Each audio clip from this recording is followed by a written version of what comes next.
नालंदा के राजकीय अतिथि गृह में आयोजित 2 दिवसीय महिला आयोग आपके द्वार कार्यक्रम के अंतर्गत पहले दिन 60 मामलों की सुनवाई की गई। सुनवाई की खास बात यह रही कि वर्षों से लंबित चले आ रहे 55 विवादों का आपसी समझौते के माध्यम से सफलतापूर्वक निष्पादन कराया गया।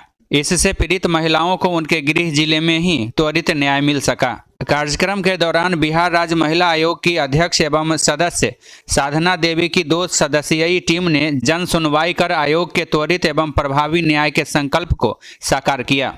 सुनवाई में घरेलू विवाद, पारिवारिक कलह एवं अन्य महिला संबंधित मामलों में गंभीरता से विचार किया गया। इस अवसर पर जिले के विभिन्न क्षेत्रों से पहुंची पीड़ित महिलाएं और उनके परिजन न्याय मिलने से संतुष्ट नजर आए और उन्होंने राहत की सांस ली। महिला आयोग के इस प्रयास की सराहना करते हुए लोगों ने इसे महिलाओं के अधिकारों की रक्षा की दिशा में एक महत्वपूर्ण कदम बताया।